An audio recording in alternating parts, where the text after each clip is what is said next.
guys, Hale Obernolte from PPG here. I just got back from my 17th place finish at this past weekend's Dallas Regional Championships with expanded Archie's Blastoise with Magikarp and Wailord Tag Team GX. The deck really made a towering splash in the meta, so let's get right into the list. Alright, so let's get right into it with the Pokemon. Started off, of course, we have two Magikarp and Wailord Tag Team GX. This is really the main powerhouse attacker of the deck and really what let it survive in this meta. It has so much Zorogarb and other decks that beat Archie's twice before. Obviously, this card's absurdly strong, especially when you can attach as many water energies you want per turn because of Blastoise. 300 HP is a lot for decks to deal with. For 5 energy, 180. Between being able to do 180 or 210 with a choice band and having 300 HP, most decks that just try to trade efficiently, like Buzzwole is the biggest example, just can't keep up with this guy. I mean, there's no way to one-shot him. He's one-shotting pretty much any other basic in the format, like Buzzwole. And with Acerola, you can heal him after he's been damaged, and then just throw that energy right back down. So decks like Buzzwole just really cannot compete with Magikarp and Wailord. We have one Lugia GX. This was mostly a mirror tech. The idea was that when you're playing the mirror, they either put 5 energy on a Magikarp and Wailord for 180 damage Super Splash, or they're putting 6 energy on a Kingdra to try to one-shot a Magikarp Wailord with Hydro Pump. In either of those cases, you can throw down Lugia, which usually surprises them, throw 3 energy on it, Lost Purge GX, their main attacker. Suddenly, their main attacker, especially if it's Kingdra, and half their energy in the deck are just gone for the rest of the game. Even though it's still possible for them to attack at that point, because most lists run 10 or 11 water, it's very, very difficult to do so. It becomes so awkward to find all the water energy you need to attack. They're not in the discard pile anymore for superior energy retrieval, so you have to find them all out of the deck. You have to get them all together in the same time, and then once you lose them, they go to the discard pile. You can't do the combination of superior energy retrieval for 4 plus 1 water from hand that usually powers up the Super Splash.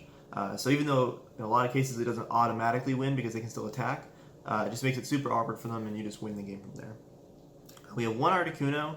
I did not have this in the list originally, but I decided that it was too good not to include. The ability to take an extra prize card on anything that you can kill with Tri-Edge is just really, really strong.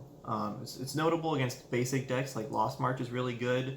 The Unknown Damage deck that saw some play this past weekend, it's really nice to take extra prizes against them.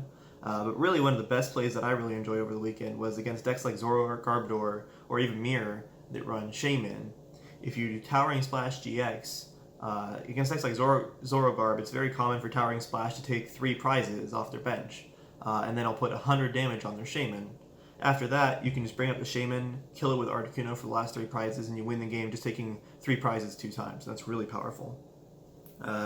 We have 2 Blastoise, of course, to power up all of our attackers. You only ever really need 1 in most games. We run 2 because if 1's prized, you'll lose. So it's really important to make sure you have access to 1 in the deck. Having 2 increases your odds of getting the turn 1 Archies because you can discard it naturally from your hand if you draw it. And also there are times where you want to have 2 in play, especially against usually Zoroark decks that late game try to Guzma up and kill your Blastoise. If you can get 2 of them out, suddenly it takes away that play and you have a lot more comfort of having Blastoise for the rest of the game. We do have one Kingdra GX. I've seen a lot of lists cutting this because Wailord kind of fills the same role of just a really strong high HP attacker. I included it, 1, because I think it's really good in the mirror, being able to one-shot other people's Magikarp and Wailord GXs, but also it's just a really strong attacker in general. There are a lot of cases where you can get off a second Archies, maybe not turn 2, but at some point in the game, and in those cases, being able to get Kingdra out is really, really strong. Even against Zoroark decks, by putting 4 energy on it, instead of 5 on Wailord, and you don't even need a choice band, you can knock out their Zoroarks or Callistopods or things like that. So it's just generally a strong attacker that I think is worth including. For support Pokemon, we have 2 Tapu Lele GX and 2 Shaman. Pretty standard inclusions here. I've seen some lists that run only 1 Tapu Lele and 3 Shaman to try to go more turbo for the early Towering Splash GX. I personally like the 2-2 split more. A lot of the opening hands to get Archies will rely on Ultra Ball for Tapu Lele to get Archies. And if you either prize your 1 or start it as your active, at that point you miss out on turn 1 Archies that you might not have before. Some lists have 2 Tapu Lele and 3 Shaman. It would increase the probability of getting an early Towering Splash GX, but the list is really tight on space, so I didn't think it was worth including the 3rd Shaman. We do have one execute. Again, most lists here run two. It's kind of just something that seemed a little bit unnecessary that I cut for some extra space. Mostly just in there in the deck to ease up on the cost of the Ultra Balls and Superior Energy Retrievals. Also, there are situations where being able to Battle Compress or execute turn 1 to make your discards a little less awkward, give you turn 1 Archies that you might not have before. But 2 seemed a little bit excessive to me, so I only included the 1. Going on to the trainers, we have 2 Silent Lab. This card is mostly in the deck for the counters to the counters of the deck. I realized that really the 2 cards in the format that could really counter an early Towering Splash GX, or this deck in general, are Mr. Mime and Wobbuffet. Both those get countered by Silent Lab. So the idea was everyone knew that Magikarp Wailord was going to be around, so pretty much every Zoroark Garbodor deck that I played against had a Mr. Mime tech or Wobbuffet tech to try to counter it. Having the Silent Lab helped get around those counters essentially. But it also had utility in other matchups too. In general, it's really strong to lock out your opponent's basic Pokemon's abilities. Especially if you go first against a Zoroark deck that really wants to Tapu Lele for Bridget turn 1, it can make their setup really, really awkward. So I think it's generally just a good card. A lot of lists run 1. I like running 2 because, again, it's really important to be able to get that Towering Splash GX turn off against decks that run Mr. Mime. And if you prize your 1 or have it in your opening hand and have to discard it, it ends up just being a really bad game for you. And then kind of getting into the core of the items that help get the turn 1 Archies. We have 4 Battle Compressor. Pretty self-explanatory. You need to get Archies and Blastoise and stuff in the discard pile, and then also you need to get a lot of water in the discard pile for you to Superior Energy Retrieval too. So 4 is just kind of natural in the deck. Of course, 4 Ultra Ball, just a great item, adds consistency. 4 Superior Energy Retrieval, really strong in the deck to be able to power up attackers after you lose one. Really strong in the deck to be able to find all your water energy early because you can Battle Compressor them all into the discard and then Superior Energy Retrieval for them. But also, really importantly, it's really strong for getting the turn 1 Archies. A significant portion of the times that I got turn 1 Archies over the tournament, it involved Battle Compressing away 1 water energy into the discard pile, then Superior Energy Retrieval to get that 1 water back. So basically, it's 4 extra cards that let you discard cards on that first turn, which really increases your odds. 4 Trainer's Mail, again, self-explanatory, just gets items, burns you through your deck, helps you get the turn 1 Archies. We have 3 Order Pad. Most lists I've seen run 4. I certainly think that running a 4th would increase the consistency of the turn 1 Archies, but I needed some more space in the deck for the extra counter techs I wanted, so I ended up only running the 3. And also, I'm just not a fan of the card in general. I don't like having to rely on flips for my effects. I had one game against Jose Marrero this past weekend that my starting hand had 2 Order Pads. If either was heads, I got turn 1 Archies. But they were both tails, and my hand completely died, so I just lost the game. So I'm not personally a fan of Order Pads, so I felt fine cutting the 4th. But having a 4th would definitely increase the consistency. So that's kind of it for the consistency cards there. We have 2 Choice Band. Again, pretty self-explanatory. Boosting damage is really important. You need to get from 180 to 210 to be able to one-shot things like Zoroark, Buzzwole, other things like that with Super Splash. Muscle Band was in Blastoise before, mostly so Articuno could kill off some lower HP Pokemon more consistently, but having the extra damage to kill off things like Zoroark is much more important, so we run Choice Band now. 2 Field Blower. A lot of lists I've seen only run 1. I really wanted to run 2 because I was really worried about Zoroark Garbodor, and I really wanted to make sure that was a good matchup, so I ran the 2. Notably, I'm not running Faba. Most lists, a lot of lists at least, run 1 Field Blower, 1 Faba. I found that with how the deck functions now with the Towering Splash GX, taking the turn to Faba off a tool was kind of just a little bit slow against Zoroark Garbodor. I really wanted to be able to Juniper for a whole new hand, and so then clear off their item with Field Blower so I can get off a big Towering Splash GX. So I prefer the 2 Field Blower. 1 Professor's Letter. It could be a 12th water energy in the deck, but it's really nice that you can get it with Trainer's Mail, you can get it with Order Pad. On the starting turns for the turn 1 Archies, you don't have to get water with it, you can fail it, so it's kind of just burnable from the hand. And also, obviously, gets 2 water, which is nice when you're Power Protector. And for our A spec, we have Computer Search. Again, really self-explanatory. The deck wants to find what it needs to find turn 1 for the turn 1 Archies. Computer Search helps you discard and helps you get what you need, so it's really powerful in the deck.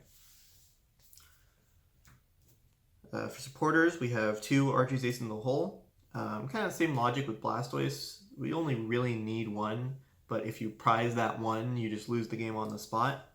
So we run 2 to help against that. And also it helps the consistency of getting it in starting hand, and also getting it later on if you want to get a second Blastoise or Kingdra out. One Professor Juniper, self-explanatory, really powerful card draw in a deck that kind of wants to discard cards anyway.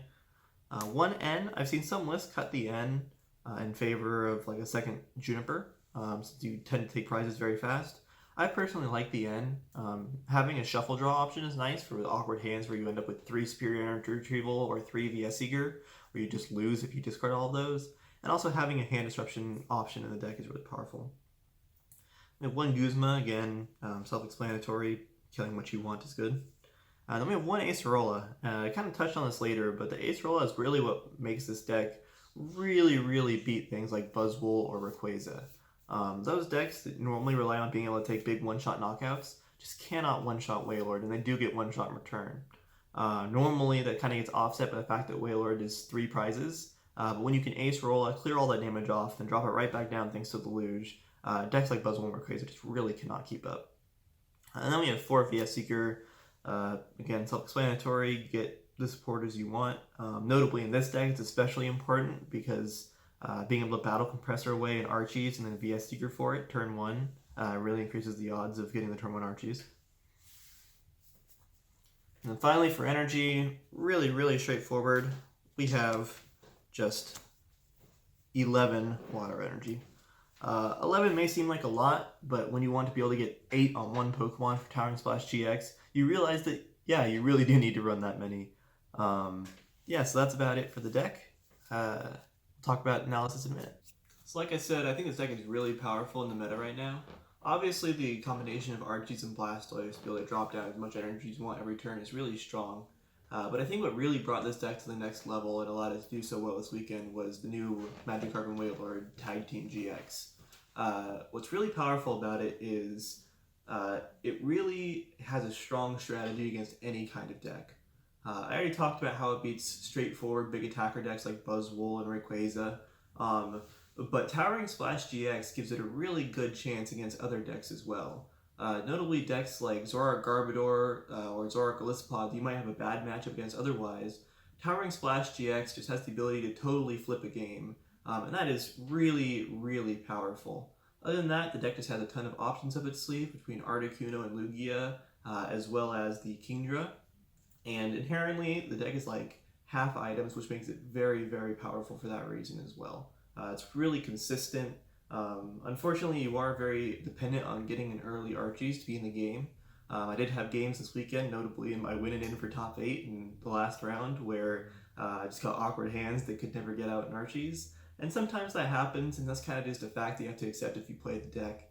I also think the deck is unfortunately a little bit linear for me.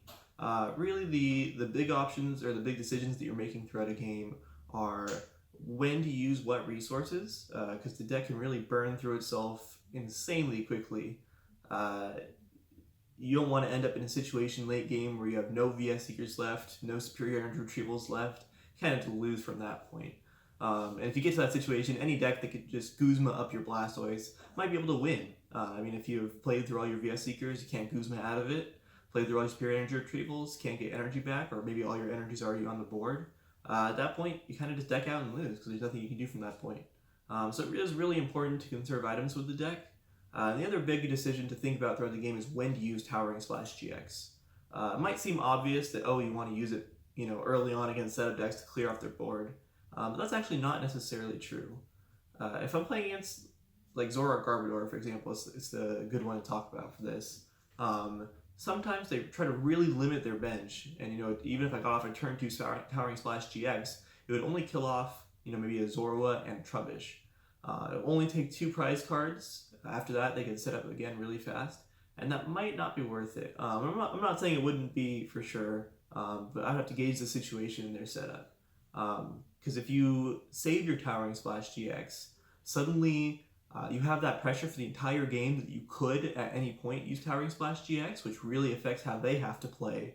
And later on, killing off Garbodor is obviously very important because it ensures you have abilities next turn. But you can kill off lots of other Pokemon too for a bigger prize swing. So it's not necessarily always correct to just Towering Splash GX as soon as you can. And so trying to decide when you want to use it is definitely a big part of the deck as well.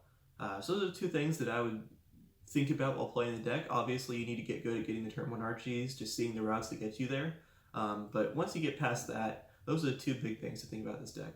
But I think it's still a really strong deck. It's hard to see how the new team up set will affect the expanded meta, so I don't know if it will survive that. I mean, grass decks become very popular, but the combination of Waylord's big attack and its big spread attack gives it really a good shot against any kind of deck, and so I would not be surprised if this is a deck in the expanded meta for a very long time. Again, I'm Hale Obernolte from PPG, and thanks for watching.